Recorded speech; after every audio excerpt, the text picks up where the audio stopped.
Hi you guys, welcome back to another video. It is Shamira, and in this video we'll be doing another day in the life of a medical coder. So you will be seeing what my work day was like today. I'm actually already done working, but I thought that I can just go over some of the things that I reviewed today, and it's kind of like a day in the life or work with me type video. So let's just jump right into the video. Make sure you give it a thumbs up. And I wanted to point out that YouTube has this new feature. It's like a super thanks. And it's kind of like the super chats, but now you guys can send in super thanks on videos. So instead of me going live and having to get super chats that way, you guys can send them in on my regular videos. All you have to do is scroll over a little bit from where you see the like button, dislike button, the share button, download. You just scroll over a little bit and there's a heart. That is the super thanks feature. I'm pretty sure your comment will still be down with everybody else's comment. I don't know if your comment will be at the top or if it'll have like, oh, this was a super thanks. I don't know, because I've never seen it before. And if any of you do send a super thanks, thank you. I really appreciate it. And if it doesn't show up in the comments, I'll make sure I post you guys on my community. What is it called? My community tab. I think that's what it is. Ciao. What is the community tab? Yeah, I think it's my community tab. I'll post it on there and shout you guys out for those of you that send them in. But let's go ahead and jump right into this video. Okay, so shout out to you guys that left comments in my previous videos. If I can find them, I will shout out you guys on the screen and post your comments about using the alcohol to remove like all the residue from the markers. It actually worked, but today I was working, so I have some blue marks on mine right now. But I did start my day reviewing some E&Ms, and I can't remember what the HPI and review of systems and all that was, but I do remember like the outcome of each level. So what I'm going to do is I'm just going to show you what I came up with on the level of service side. So basically, I'm about to just show you everything that I did. Hang on a second. Let me get my marker. Okay, so for the first one, I remember I had expanded problem focus, and these were done in the emergency department. So as you can see, there is an ER in the boxes. So for history, I had expanded problem focus. For the exam, I also had expanded problem focus. And then for medical decision making, I had moderate. And you see there's two here for moderate. What I have to do is I have to go back to the 99283. I can't build the 99284 just because this says moderate. You have to choose the one that has all three in the exact same column. So, or it doesn't even have to be all three. Let's say, for example, if I had expanded problem focus,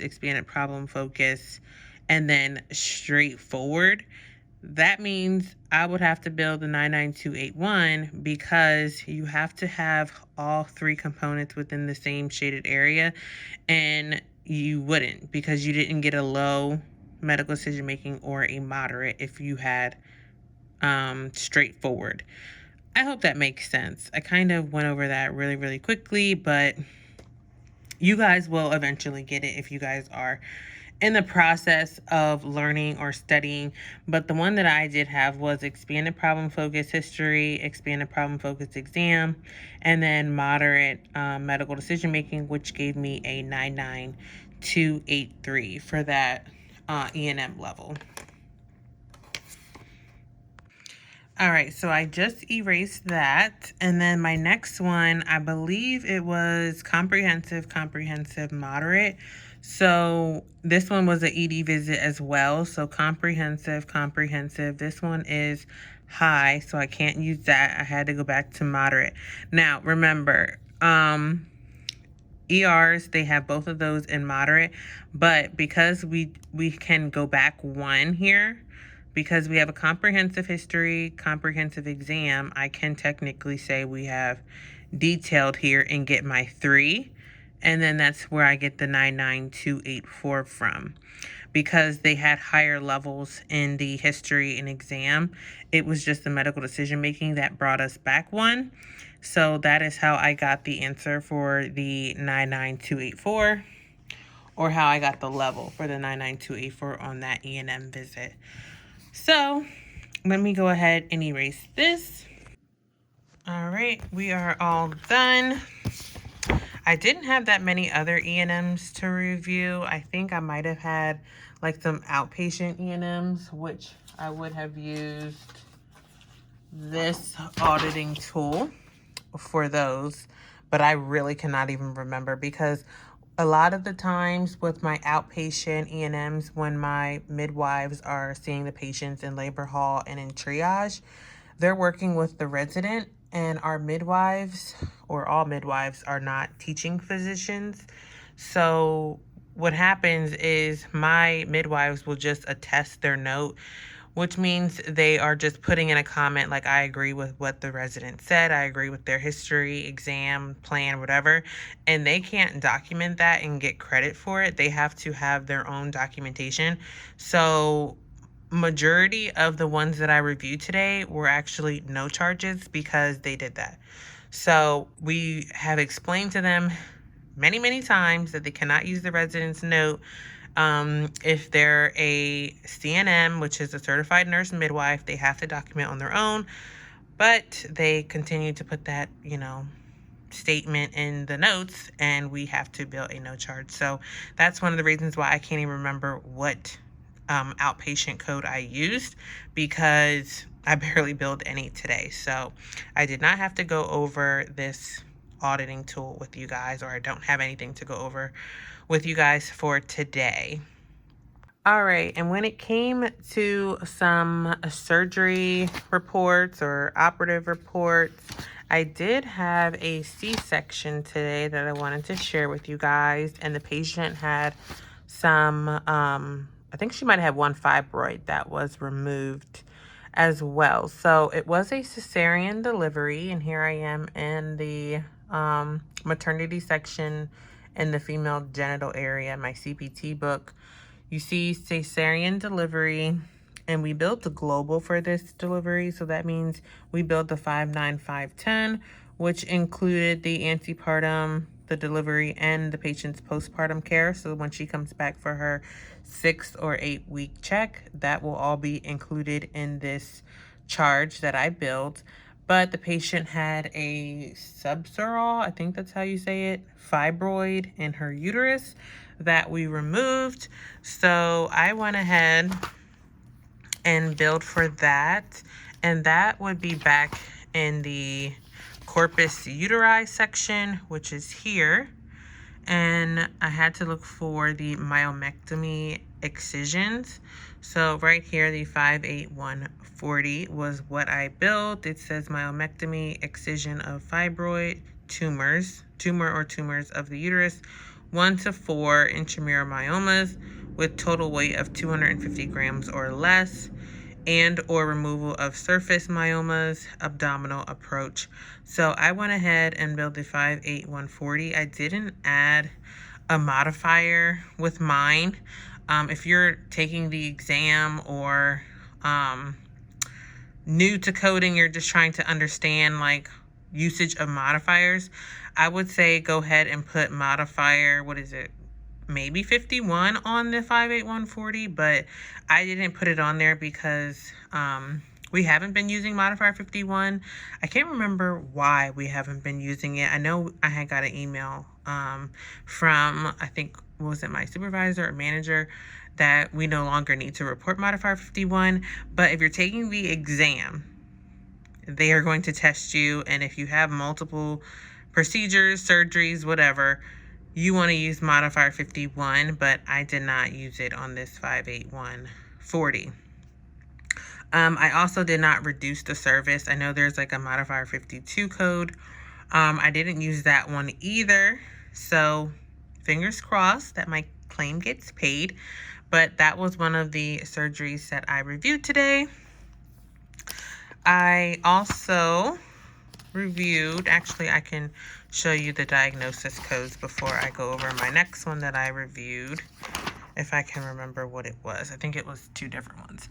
But in my ICD-10 book for that fibroid, I reported 034,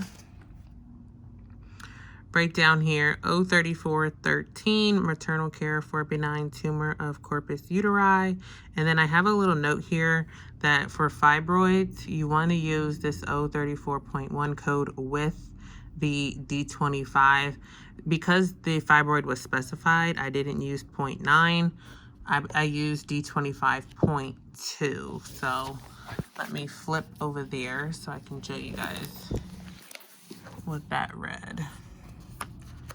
D25.2, subserosal leiomyoma of uterus. So that is the diagnosis code that I used in addition to that 03413.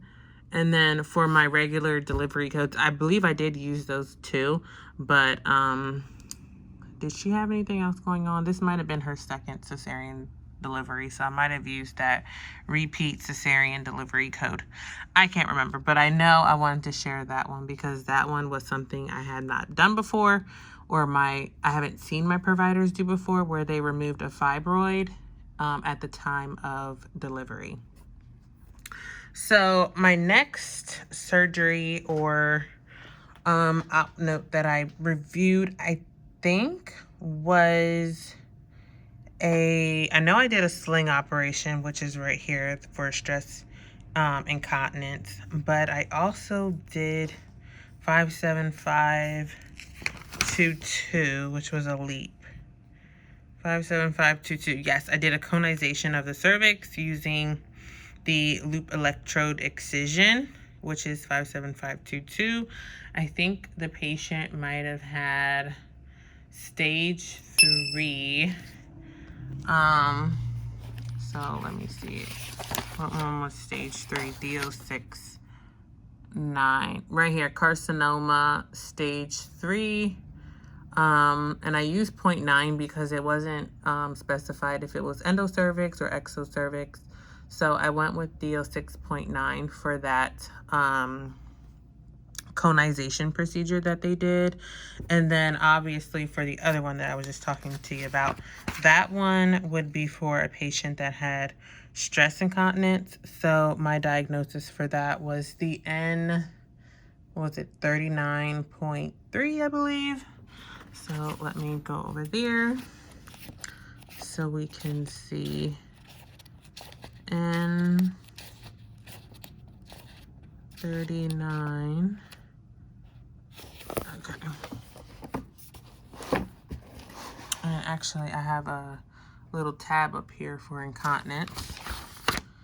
So in 39.3, you see it says stress incontinence, female or male. Excludes 1, mixed incontinence. So if the patient had mixed incontinence, I would not be reporting N39.3.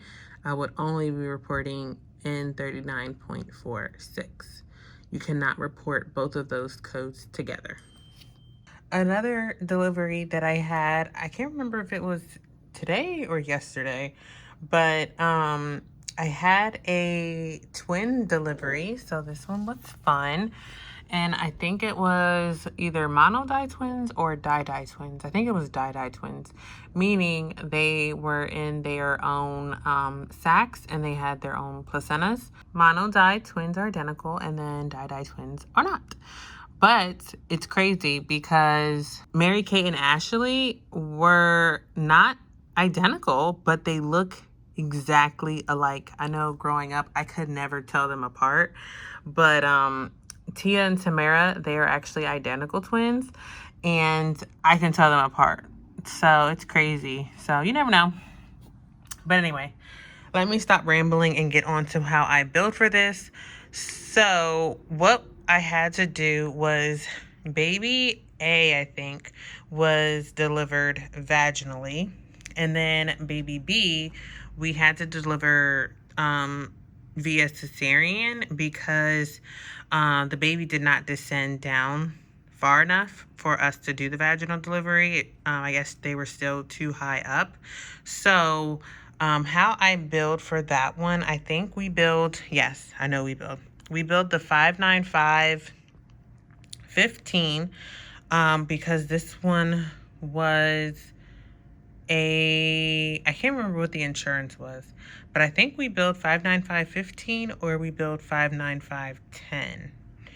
Either way, the postpartum period was included, and then to get reimbursement for baby B, baby B was 59510. So all I did was I just kind of like tweaked my diagnosis with the charge line that I was billing. So for example, baby B had decreased fetal heart rate. So I used the 076 diagnosis code for baby B, and I linked it to this cesarean code, and then baby A was delivered perfectly fine. So I think I went ahead and billed the 59409 delivery only for baby A and used the 030.043 as my primary diagnosis code for that one. And then baby B had the abnormal heart rate, so that is 076, which I noticed that ICD-10 does not have the 076 broken down per fetus like it does for some of the other codes. Like if the baby was small for gestational age or something like that, you see how we like break it down by fetus. But if there's an abnormal fetal heart rate, they don't break it down like that. You can only use 076, but it doesn't specify which baby has the abnormal fetal heart rate. So what I did was, again, I used the 076 in addition to the 030.043 for the twins. I used that as my first two diagnosis codes for that cesarean delivery, just so that they kind of see like, okay, so they did this cesarean delivery for, it was a twin pregnancy and there was an abnormal fetal heart rate. We got the weeks of gestation and the outcome of delivery, that it was twins. So we can kind of see that this cesarean delivery was for one baby, and then the vaginal delivery was for another baby that didn't have any fetal heart problems. So yeah, I hope that makes sense, because I know I'm kind of like all over the place in this book, but I hope you guys are following me. You kind of want to tell a story when you are adding your diagnosis codes and choosing your CPT codes on the claim, so that way they can kind of understand, because you don't send documentation with every single claim that goes out. So that claim is very, very important, and you want to make sure you have everything on it to explain why you're billing, what you're billing. I'm trying to think what else I have to go over for today. I didn't have any office procedures that I can think of. This pregnancy has had me forgetting a lot of stuff. So I can't even remember half the things that I reviewed today, which I should have wrote them down, but I didn't. I just thought like, oh, I'll remember and it'll stick out to me or jump out to me, but it's not. I think I might have had some colposcopies today. Yeah, I did. I had some colposcopies that I reviewed.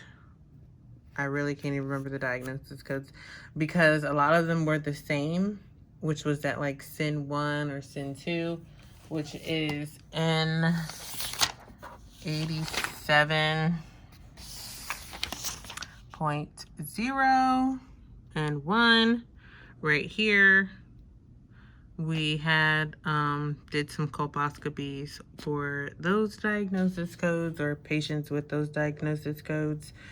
But yeah, lately I have just been drawing a blank. This pregnancy has given me pregnancy brain for sure.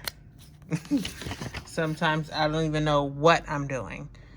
But yeah, so I think that's it.